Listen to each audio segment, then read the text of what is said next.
for this video would be to configure VirtualBox for Kali Linux guest. Downloading Kali Linux is not covered. Install a 64-bit Kali Linux. Update and upgrade Kali Linux and install DKMS, Dynamic Kernel Module support for VirtualBox, and install VirtualBox guest editions.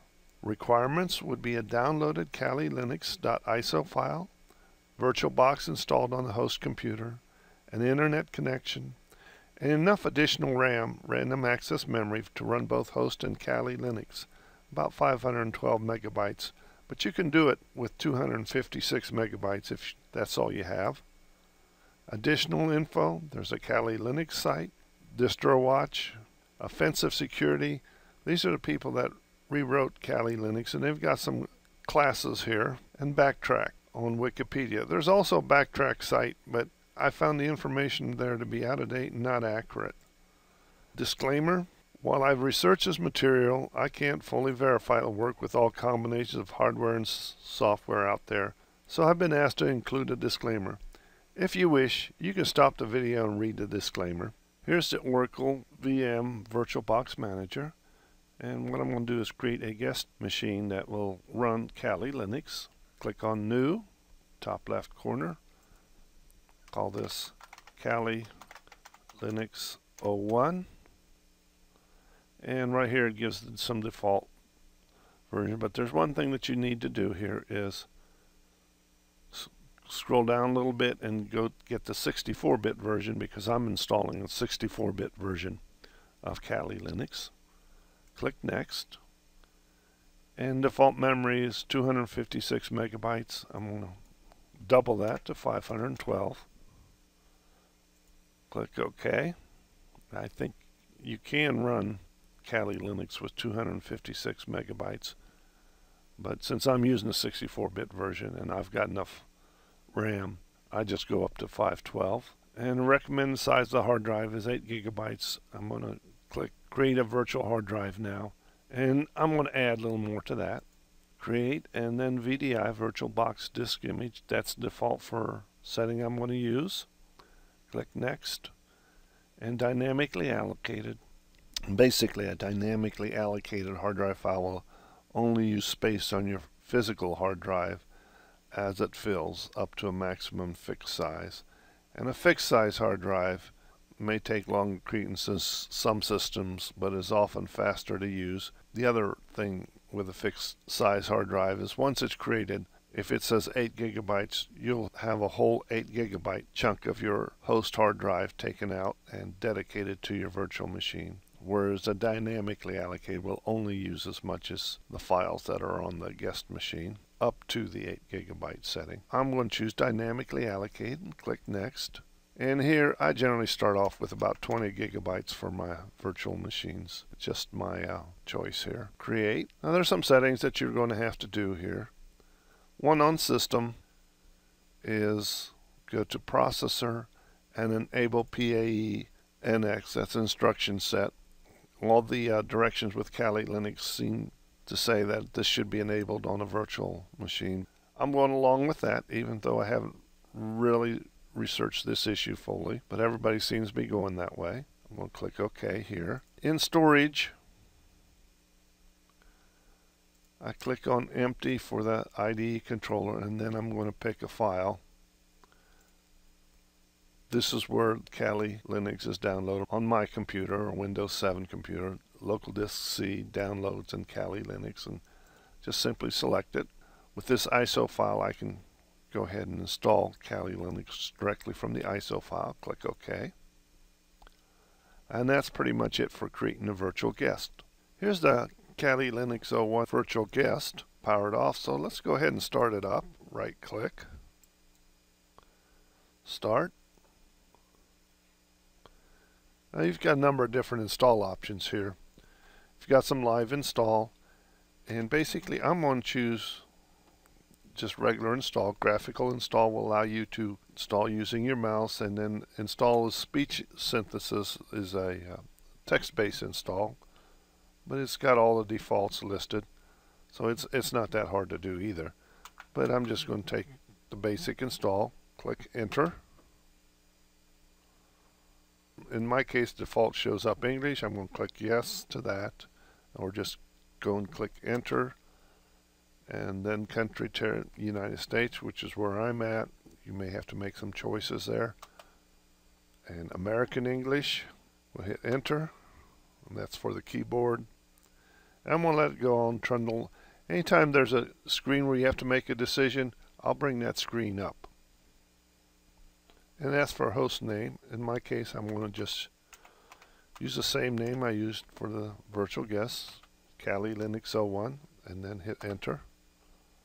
Domain name, Kali Linux 01.private.edu. You can make up your own, though I probably should just leave off this computer name. Once I have domain name, hit continue. Root password. If you don't give it a root password here, the root password will be root spelled backwards, or Tor. And you'll be able to use sudo. So I'll give it the root password. So in my case, I'll be using root. Select my time zone, Eastern United States, and let it go. I usually use the LVM Logical Volume Manager, but in this case I'm just going to use the default, use entire disk, all files in one partition. I prefer it that way. And just hit enter again, finishing partitioning and writing changes to disk. And now here's where you're going to have to go tab over to yes, write the changes to disk, and hit enter. Come back at the next screen where we have to make a decision, where I have to make a decision. It's been about 20 minutes since I started the install. Up comes a question: a network mirror can be used to supplement the software as included on the CD-ROM. Use a network mirror. I'm going to take the default and click yes. And HTTP proxy information, I'm going to leave it empty and click enter. And it downloads some file from the network mirror. Ask the question: should you install the grub bootloader on the hard disk? Actually, to the master boot record. I'm going to click yes. Click no, it'll ask you where you want it installed. Finally, it says finish the installation. Basically, remove the CD-ROM if you've got one. So I'm going to click, and it's been about 23 minutes now, so I'm going to click continue. And it looks like it's restarting.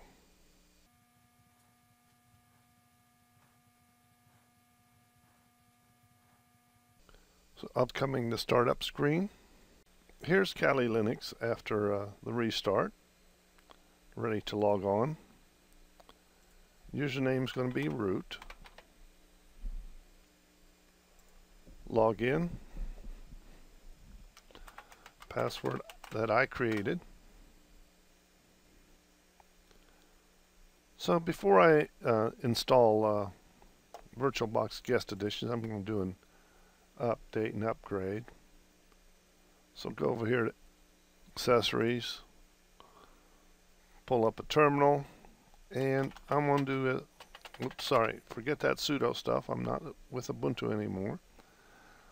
It's apt get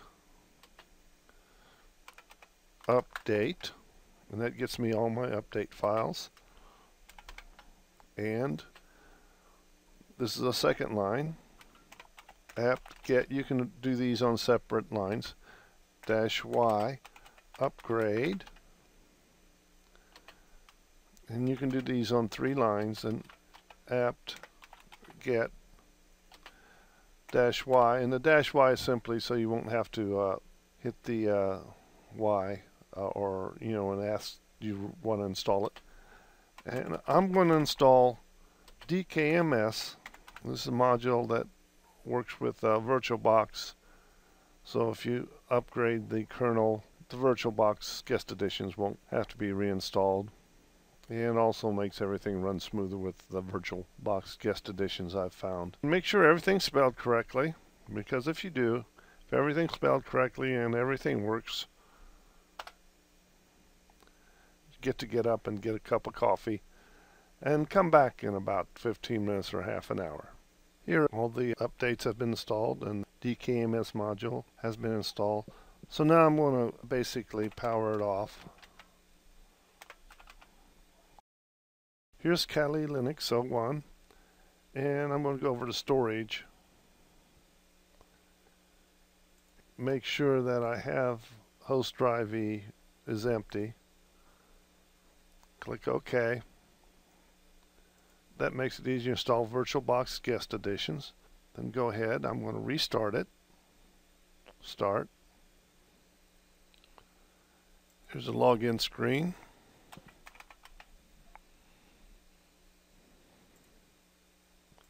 Password.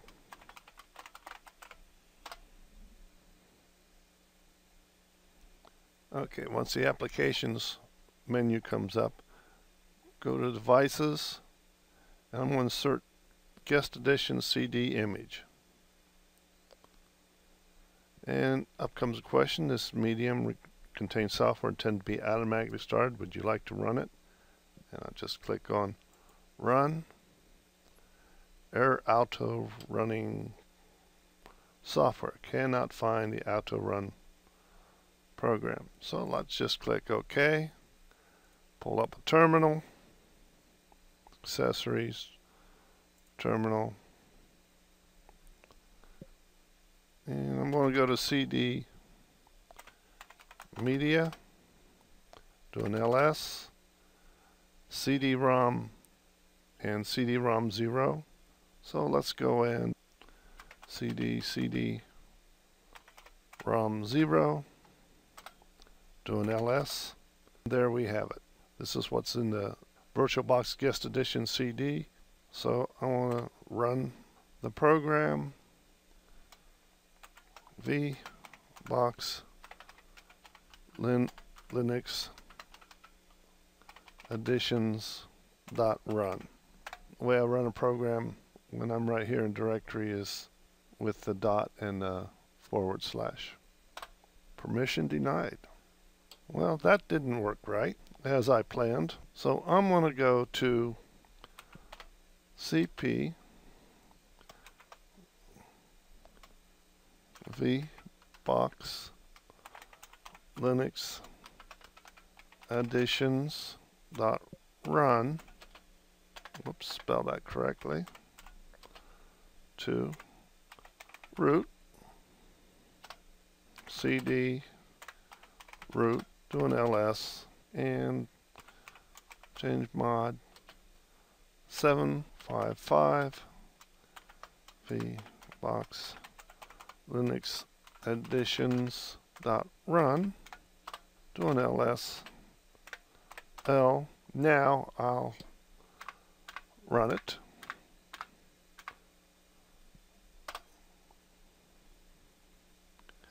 And so now it'll work.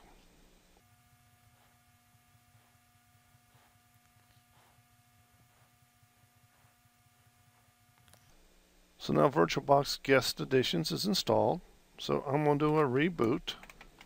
And when it comes up, I think you'll notice that the screen will be enlarged. Okay, so let's log in. Password. Okay, so now it fills the full screen. I'll be the first to say that I'm not familiar with penetration testing. I'm not familiar with Kali Linux, but since the viewer wanted me to demonstrate how to install it in VirtualBox, that's what I've done because I am very familiar with VirtualBox. Anyway, thank you.